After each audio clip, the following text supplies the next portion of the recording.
Shabbat Shalom a todos, me alegra poderme reunir una vez más en este hermoso Shabbat.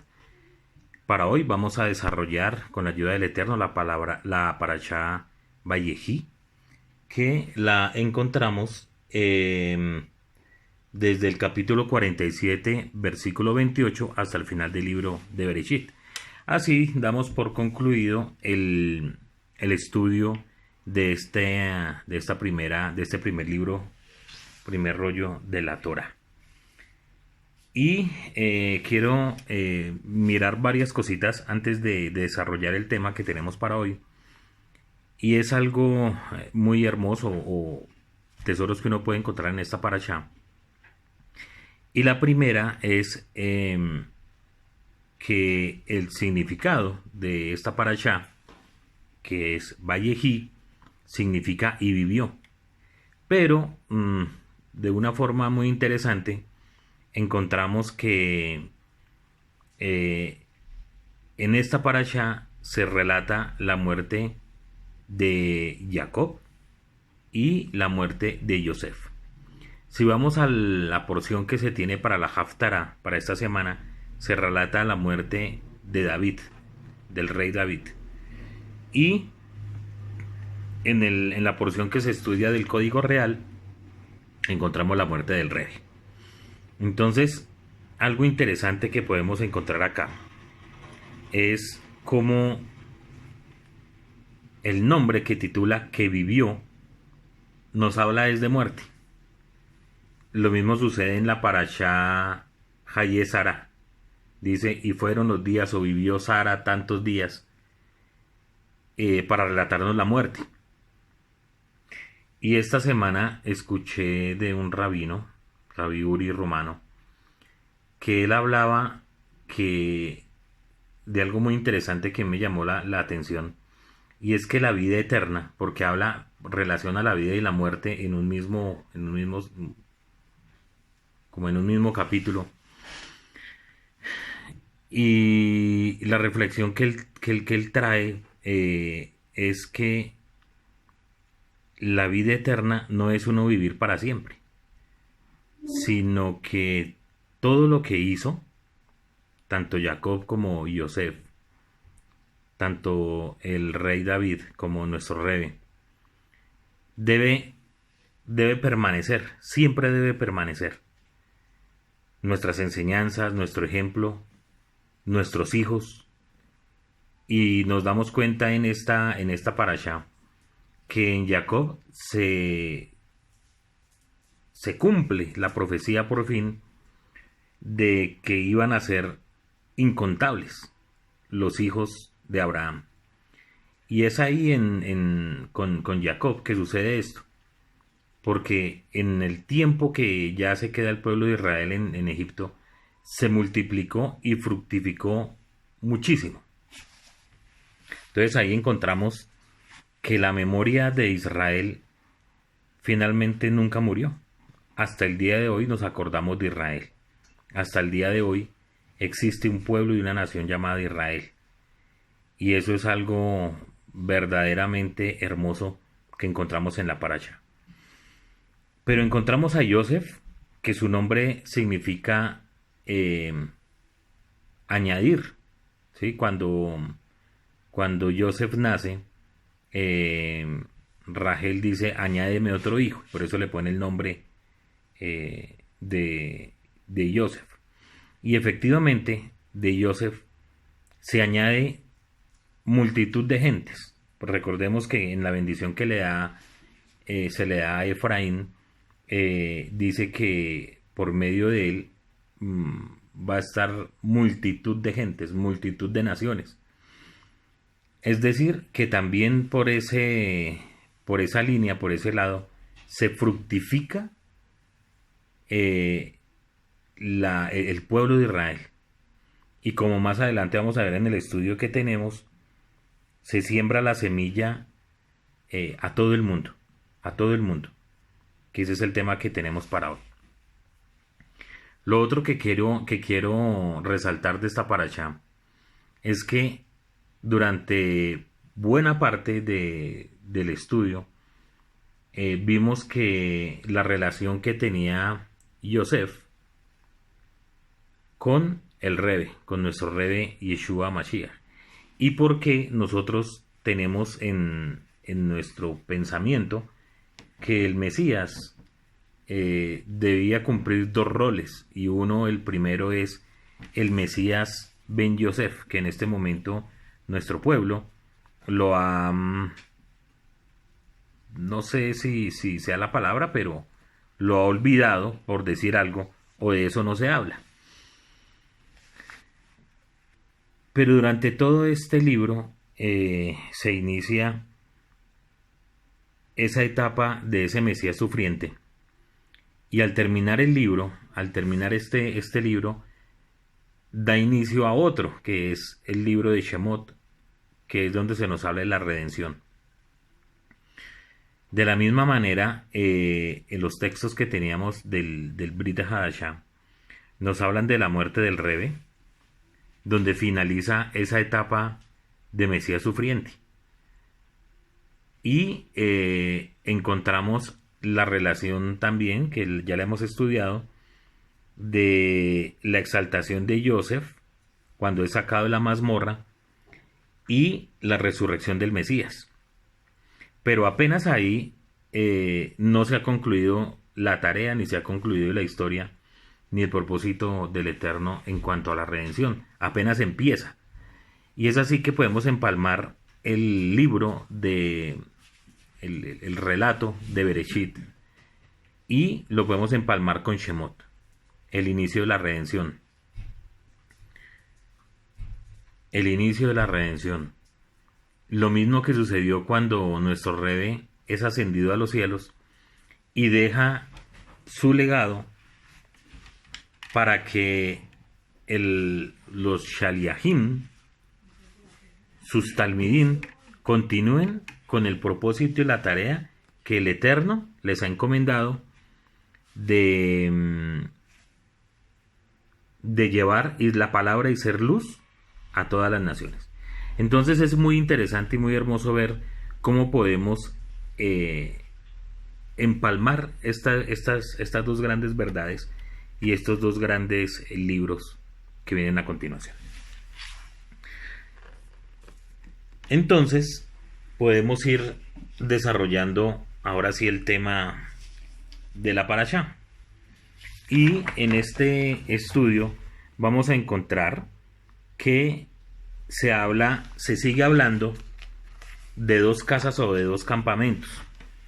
Este tema de los dos campamentos ya se había estudiado en parashá anterior, cuando se hablaba del campamento de los hijos de Jacob, campamento de Jacob, y el campamento de los ángeles, que eran dos campamentos, pero de los dos campamentos el Eterno hacía uno.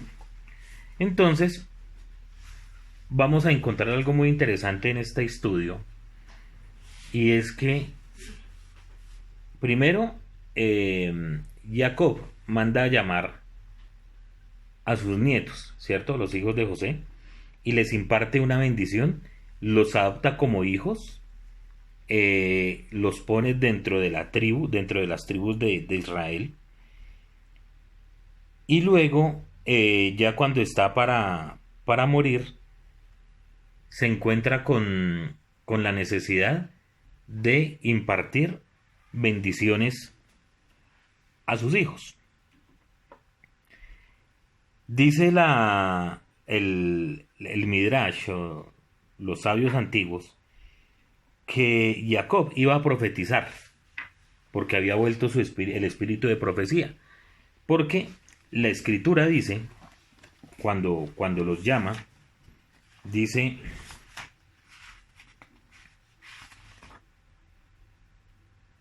llamó Jacob a sus hijos y dijo: reuníos y os anunciaré lo que habrá de acontecer a vosotros en la postrimería de los días. Dice el Midrash que cuando el Eterno le muestra a Jacob lo que iba a suceder al final de los tiempos, tuvo tanto temor Jacob que finalmente no le fue revelado y el espíritu de profecía se fue. ¿Sí?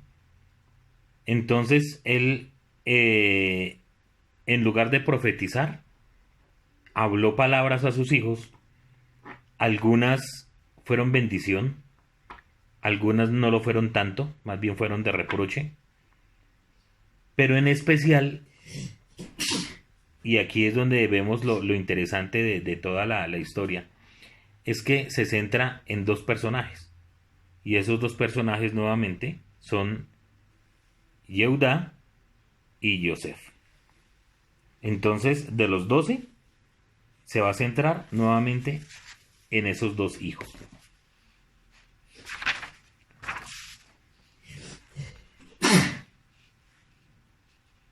Muy bien.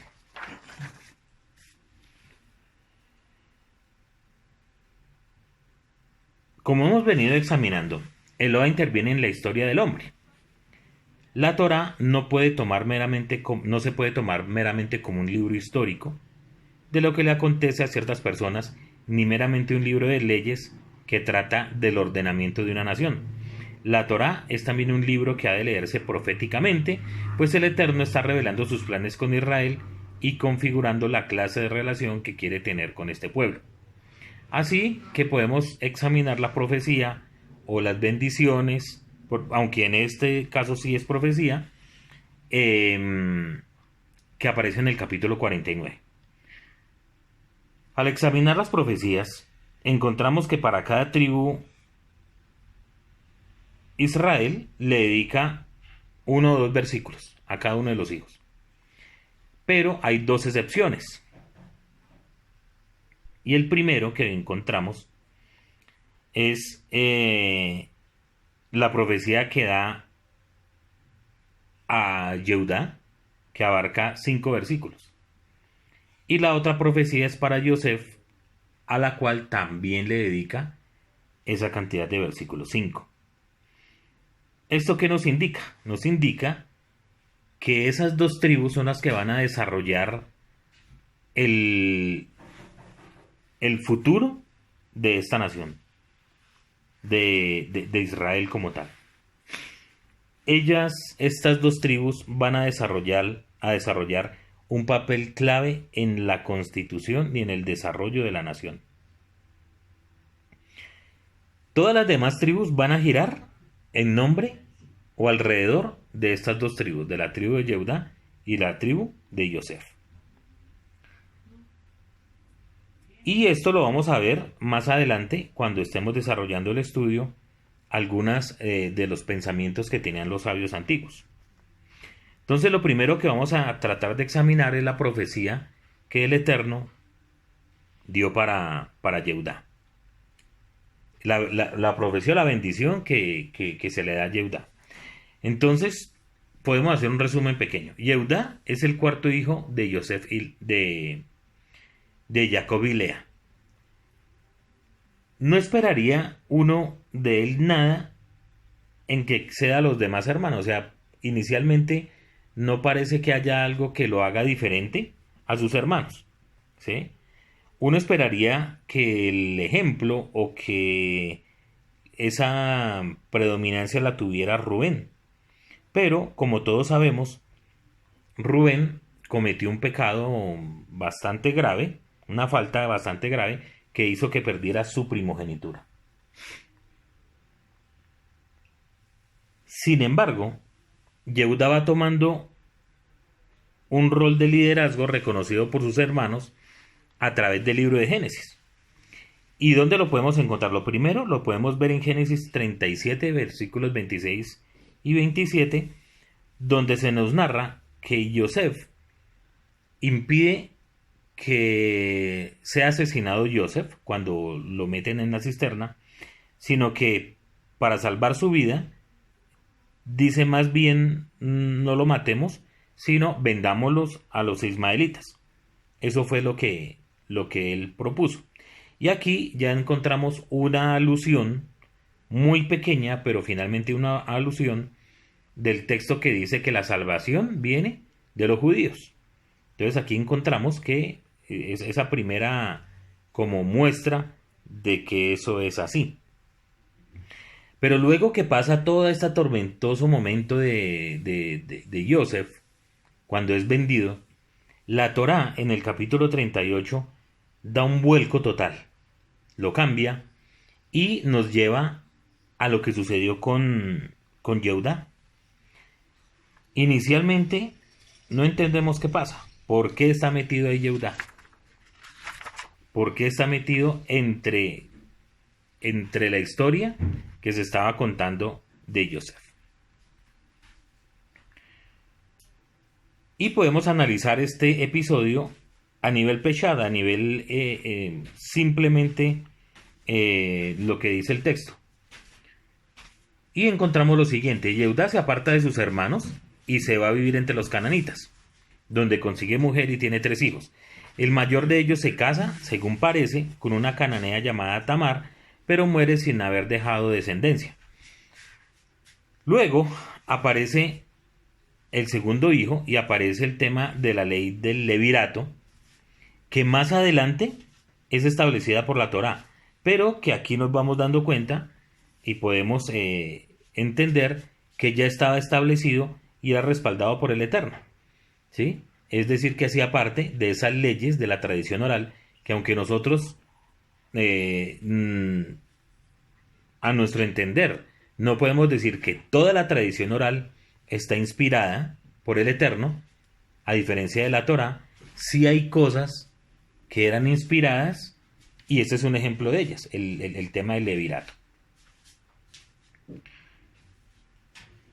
Así que Yehudá le da el segundo hijo a Tamar para que le levante descendencia a su hermano, y este decide no hacerlo y también es cortado, y solamente queda el tercero, el cual Yehudá lo promete a Tamar, pero finalmente nunca cumple. ¿Qué sucede? Que Tamar debe hacer lo que hizo, disfrazarse de prostituta para poder tener descendencia, y es ahí donde viene el hijo de Yehudá con Tamar. Finalmente, dice Yehudá: más justa es ella que yo, por cuanto no he dado a Sela mi hijo. Quiere decir esto que el proceso de Tikkun, el proceso de rectificación de Yehudá, estaba iniciando, estaba comenzando. Ya venía con varios problemas, empezando por el tema de Joseph, y ya ahora con el de Tamar, y ahora empieza su etapa de Tikkun. Ahí termina ese episodio muy interesante, incrustado en la vida de Joseph. Pero luego ya vamos a ver a Yehudá en el momento preliminar del encuentro con Joseph, ya cuando se revela, y lo vemos en defensa de Benjamín. Es decir, que Yehudá empieza y sigue teniendo predominancia, o sobresalía de todos sus hermanos, porque toma el liderazgo para defender a Benjamín, y cuando Joseph se revela otra vez que él es el hermano, le encarga a Yehudá de que vaya por su papá, y su papá lo encarga a él para que vaya delante a preparar el encuentro con Joseph. Es decir, que este varón, Yehudá, empieza a tomar y sigue tomando cada vez más relevancia en todo este proceso que estamos estudiando. Y nos vamos a detener en la profecía. ¿Qué dice la profecía a Yehudá? Dice así: Yehudá, te alabarán tus hermanos, tu mano en la cerviz de tus enemigos, los hijos de tu padre se inclinarán a ti. Cachorro de león, Yehudá, de la presa subiste, hijo mío. Se encorvó, se echó como león, así como león viejo. ¿Quién lo despertará? Y este versículo 10 es demasiado importante. Dice así: no será quitado el cetro de Yehudá, ni el legislador de entre sus pies, hasta que venga Shiloh, y a él se congregarán los pueblos, atando a la vid su pollino y a la cepa el hijo de su asna, lavó el vino de su vestido y en la sangre de uvas su manto, sus ojos rojos de vino y sus dientes blancos de la leche. Sin entrar en todos los detalles de la profecía, sino solo en la del versículo 10, por la implicación que tendrá Yehudá en el destino de Israel, allí se declara que la tribu de Yehudá, de esa tribu saldrán los reyes y los componentes del Sanedrín y los sabios dedicados a la elaboración y depuración de la halajá. Y está claro, ¿cierto? Dice, no será quitado el cetro de Yehudá, se refiere a la monarquía, ni el legislador, o sea, el que hace las leyes. Esta promesa que fue dada a Yehudá, esta profecía, hasta el día de hoy está presente. Porque ¿quiénes son los que han mantenido la tradición? ¿Quiénes son los que han mantenido la halajá? Gusten o no nos guste, los que han legislado para mantener su identidad, pues es la tribu de Judá. Estas tareas han configurado y determinado la identidad religiosa y cultural de Israel. Pero la profecía continúa. ¿Qué dice la profecía? Hasta que venga Shiloh, y a él se congregarán los pueblos. El Midrash Bereshit Rabbah 98.9 y el 13 dice que Shiloh es el Mashiach. Rashi también se adhiere a esta interpretación. El Talmud en el Tratado Sanedrín 98b también lo dice. Los rabinos discuten sobre el Mesías y uno de ellos declara. Entonces voy a citar lo que dice el Tratado Sanedrín. Dice, Rabí Yohanan dijo, por causa del Mesías. ¿Cuál es su nombre? ¿El del Mesías? La escuela de Rabí Shiloh dijo, su nombre es Shiloh porque se escribe, hasta que venga Shiloh. Hay otras interpretaciones que no están de acuerdo, pero la mayoría de las interpretaciones de los sabios del Talmud dicen que ese nombre Shiloh se refiere al Mesías. Así que Yehudá está vinculado con el Mesías Rey. ¿Sí? De eso no hay la menor duda. No podemos concebir a un Israel sin su Mashiach. Sin embargo, hay líneas actuales que aún ni un Mesías esperan. Pero en su mayoría todos esperan al Mesías y lo esperan al Mesías Rey. ¿Por qué? Porque así fue profetizado. Que de esa tribu de Yehudá vendría el Mesías y sería rey. Ahora, claramente se habla aquí del Mesías Rey. De ahí el énfasis del judaísmo sobre el carácter regio del Mesías y su dificultad de entender que se hable de un Mesías sufriente. Esa es la razón. Ellos dicen o pueden pensar que el Mesías que debe estar en Israel es el Mesías Rey. Nada que ver con un Mesías sufriente, porque eso no fue lo que se prometió en la Escritura. Se habló, fue de un Mesías Rey. Pero no solo Yehudá está vinculado con el Mesías Regio. Es que el Mashiach procede de Yehudá. Uno de los hijos de Yehudá y Tamar es Pérez, de quien viene la familia del rey David, de quien vendrá el Mashiach Regio para ocupar el trono de David. En el rollo de Ruth encontramos lo siguiente. Estas son las generaciones de Pérez. Pérez engendró a Esrón. O sea, Pérez es el hijo de Yehudá y Tamar, ¿cierto? Entonces, Pérez engendró a Esrón. Esrón engendró a Ram, y Ram engendró a Aminadab. Aminadab engendró a Nazón, y Nazón engendró a Salmón, y Salmón engendró a Boaz, y Boaz en Ruth, o de Ruth, engendró a Obed, Obed engendró a Isaí, e Isaí engendró a David. Es muy hermoso un pasaje del Midrash que dice lo siguiente con respecto a todo el pasaje de Bereshit 38 sobre Yehudá y Tamar. ¿Qué dice este Midrash? Dice así: las tribus estaban implicadas en la venta de Yosef. Yosef estaba inmerso en los pensamientos dolorosos acerca de la desaparición de su padre. Rubén estaba preocupado en arrepentirse por su pecado. Jacob estaba condolido por la pérdida de Yosef. Yehudá se casaba. Y mientras todos estos eventos ocurrían, Hashem preparaba la luz del Mashiach. Cada uno en su cuento, y eso nos pasa ahora.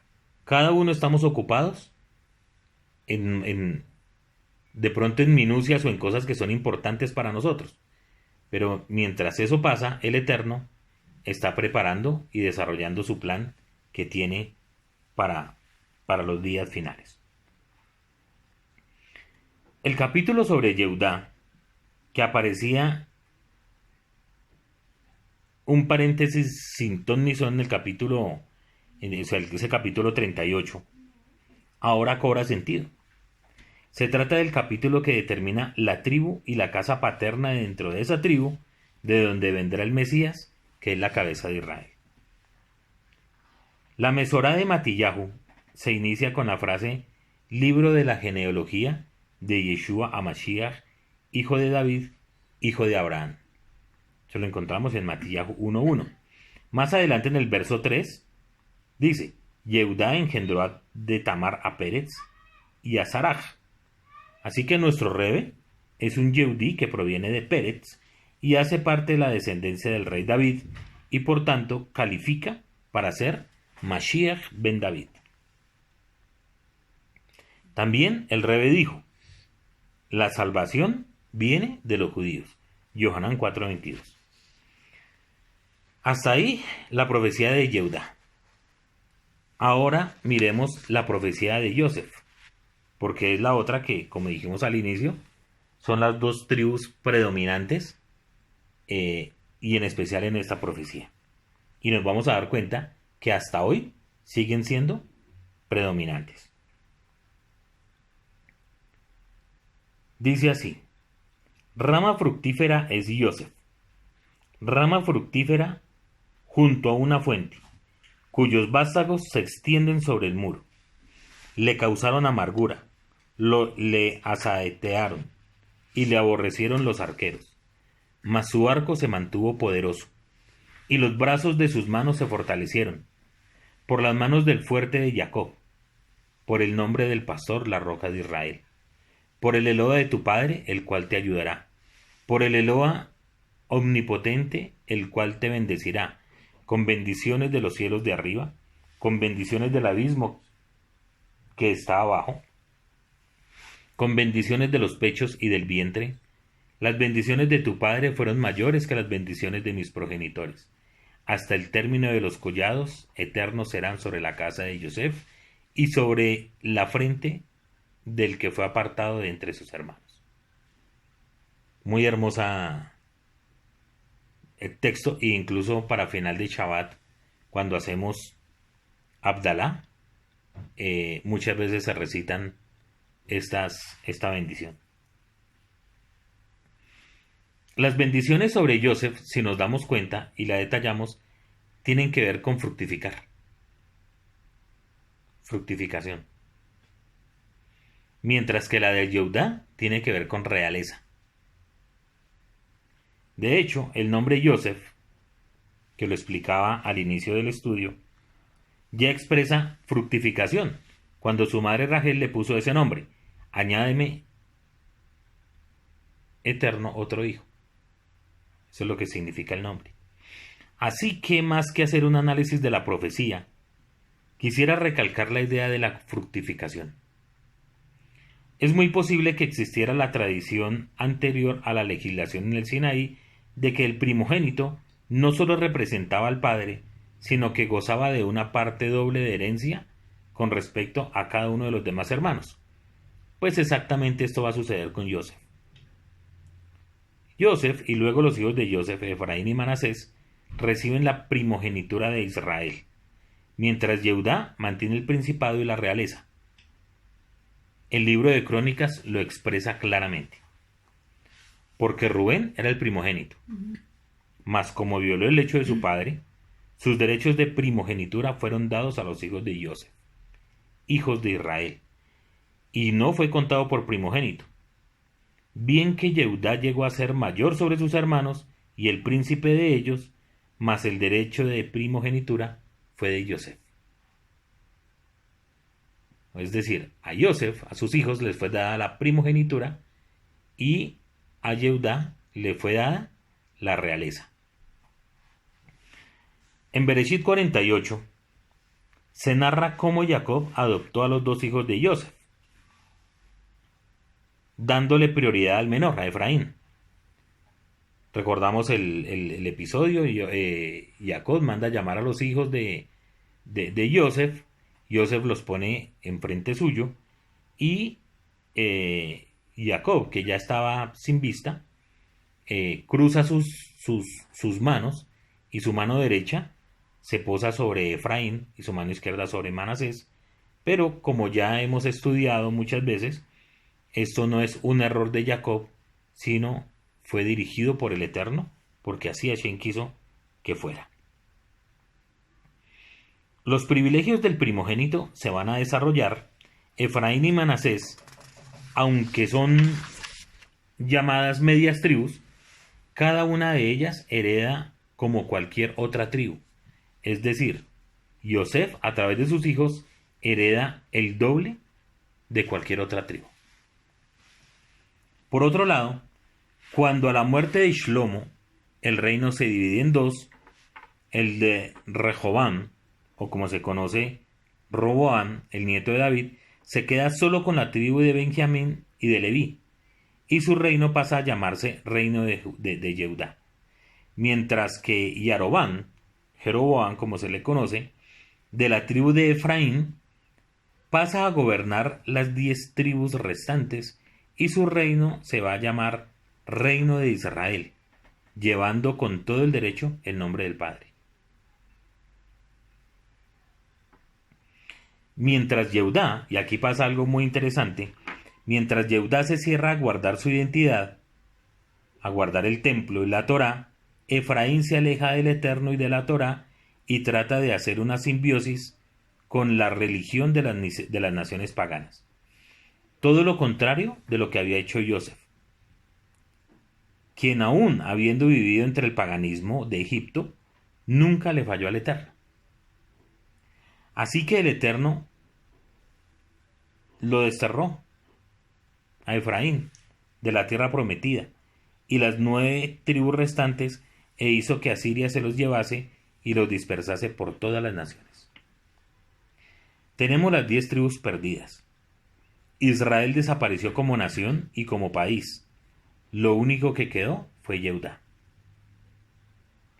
Parece extraño, pero cuando los judíos en 1948 recuperaron parte de la tierra prometida, al nuevo país no le pusieron Yehudá, le pusieron Israel.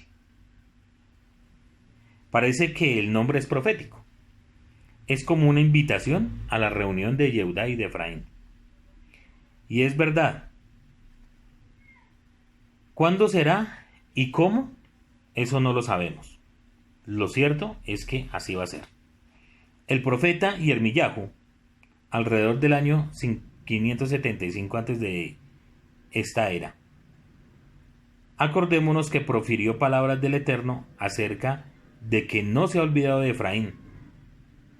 Ya había pasado alrededor de unos 150 años después de que el reino de Israel había sido exiliado y disperso, y sin embargo el Eterno todavía dice, cito, ¿no es Efraín hijo precioso para mí? ¿No es niño delicioso? Pues desde que hablé de él me he acordado de él constantemente. Por eso mis entrañas se conmovieron por él. Apiadado tendré de él misericordia, dice el Eterno. Jeremías 31:20. El Eterno se introduce en nuestra historia, en la historia de nuestro pueblo. ¿Cómo permite que las 10 tribus se pierdan entre el mundo gentil? Esa es una pregunta que bastante nos hemos hecho. El Eterno tiene un plan que, incluso para muchos judíos, todavía no es percibido. El Eterno está y sigue en control de todo. Él ha querido sembrar la simiente de Abraham entre los gentiles, a fin de que Israel se fructifique.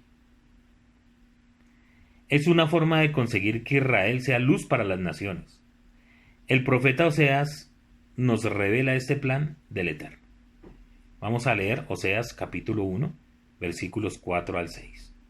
Dice así: Y el Eterno dijo a Oseas: Ponle por nombre Israel, porque dentro de poco castigaré a la casa de Jehú por la sangre derramada de Israel, y pondré fin al reino de la casa de Israel, y sucederá que en aquel día quebraré el arco de Israel en el valle de Israel. Este Israel fue el primer hijo del profeta con su mujer, o sea, el profeta Oseas. Fue llamado Israel, que significa Eloa sembrará. Eloa sembrará. Así que los hijos de la casa de Efraín, que eran las semillas para la siembra que Eloa iba a esparcir entre las naciones, como lo dice Matillahu capítulo 13, versículo 3. He aquí, el sembrador salió a sembrar. Y esta siembra dará un fruto en los últimos tiempos, como está escrito también en Mateo capítulo 13, versículo 33. La siega es el fin del mundo y los segadores son los ángeles. Oseas nos lo vuelve a confirmar que Hashem quiere que Yosef fructifique y por ello va a sembrar a Efraín. Cito el texto, dice así: Y la sembraré para mí en la tierra, y tendré misericordia de Lo Ruama, y le diré Lo a mí, tú eres pueblo mío, y él dirá Dios mío. El profeta estaba advirtiendo al reino de Israel que Hashem los iba a desechar. Pero una vez que fallaron, Hashem los castiga, pero promete para los tiempos finales que a la no compadecida, Lo Ruama, tendrá misericordia de ella. Y a Lo a mí, no pueblo mío, lo tomará como pueblo del Eterno. El rabino Shaul de Tarso también entendió perfectamente todas estas profecías y es así como en la carta a los romanos aplica todos estos versos para explicar que Hashem estaba abriendo las puertas de Israel a los gentiles. Él dice: a los cuales también ha llamado, esto es, a nosotros, no solo de los judíos, sino también de los gentiles. Como también en Oseas dice: llamaré pueblo mío al que no era mi pueblo, y a la no amada, amada. Y en lugar donde les dije, vosotros no sois pueblo mío, allí serán llamados hijos del Eloa viviente. Ese texto lo encontramos en Romanos, capítulo 9, versículos 24 al 26. Así que el concepto que el Eterno tiene de Israel es que es un pueblo de dos campamentos. Uno es un campamento de Yehudá, que aprendiendo de lo que pasó a las 10 tribus, trató y trata de mantener su identidad religiosa y cultural. Esto los llevó a mantener su propia identidad cuando fueron exiliados a Babilonia. Esto los llevó a luchar por mantener su identidad cuando la cultura griega, en tiempo de los macabeos, quiso homologarlos a la cultura universal de esta época. Esto es lo que ha permitido que durante 20 siglos hayan guardado su identidad y no se hayan dejado asimilar. Y eso es algo que tenemos que agradecer al Eterno por ese pueblo, que aún mantiene la Torá, mantiene las tradiciones, mantiene el alajá. Y eso es una riqueza supremamente y muy grande para el Eterno. Ayer leía que no me acuerdo a quién citar, si también creo que fue al rabino Uri, que decía que una de las cosas que el judaísmo tiene para darle a la humanidad es el Shabbat, como testimonio. Me pareció muy hermoso, porque hasta ahora todavía se guarda y se procura mantener ese hermoso Shabbat. Es cierto, han caído en excesos por conservar su identidad, tal vez se han cerrado mucho en sí mismo, incluso se han internalizado en su mismo gueto, se han cerrado mucho en sí mismo, solo preocupándose por mantener sus costumbres, que se han olvidado de ser luz a las naciones. Se han cerrado tanto en sí mismo que han cerrado las puertas al mundo gentil o a un hijo de un matrimonio mixto. De todas maneras, el campamento de Yehudá nos debe recordar que no debemos gentilizar a los Yehudim, porque entonces no tendríamos un referente para saber qué tan lejos están los gentiles de los judíos. Pero por otro lado, Israel se compone de otro campamento. O sea, no es solamente los judíos, no es solamente Yehudá. Israel tiene otro campamento que es el campamento de Efraín. Israel no es solo el Estado de Israel. Israel no es solo las comunidades judías de la Galut. Israel está compuesto de otro campamento. Tal vez inverosímil, pero es lo que el Eterno ha querido y ha prometido. El reino de Israel se apartó del Eterno, pero el Eterno salió adelante esparciendo la semilla de Abraham entre los no judíos. Alguien dijo, el Eterno puede hacer de limones una limonada. Y eso fue lo que hizo. Cuando expulsó las 10 naciones, a las 10 tribus de la nación de Israel, les quitó la tierra, toda la semilla de Abraham fue dispersa por todo el mundo. Nosotros los netzaritas hemos entendido el carácter dual de Israel, y esto hace que tengamos una experiencia que no pueden tener los judíos tradicionales. El convivir en amor dos pueblos diferentes.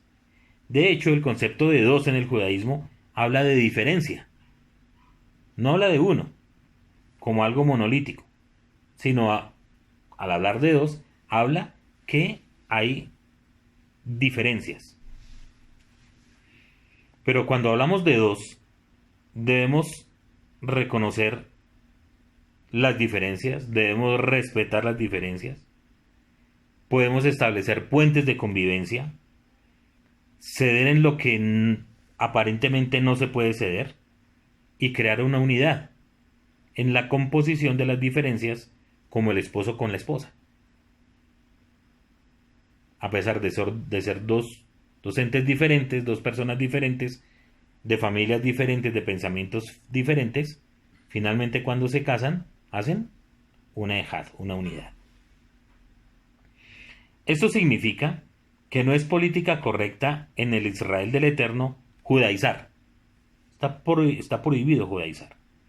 Es decir, querer hacerlos a todos del campamento de Judá. Pero eso tiene unas precisiones.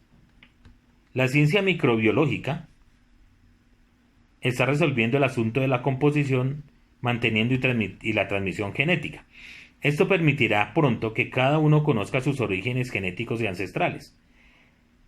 Es así que cuando un gentil que se ha hecho un Bene Abraham reconoce que proviene de una de las 10 tribus, está en la obligación de hacerse Bene Yehudá. O sea, de ir al rito del Brit Milá y tomar para sí todo lo que hace nuestro amado pueblo judío. Asimismo, los Anusín, que fueron forzados a perder su identidad, deben regresar al judaísmo. Lo mismo. Pero aquel que no tiene genes judíos, ¿le basta solo con ser Bene Abraham? Así que la etapa de Bene Abraham lo será para algunos, pero para otros será el estado definitivo. Todo esto suena enredado y suena imposible, pero es lo que el Eterno ha establecido. Israel son dos campamentos. Roguemos que lo que para el mundo es una locura, para nosotros sea el faro que caracteriza nuestro judaísmo netzarita, que ningún otro judaísmo tiene. Shabbat Shalom.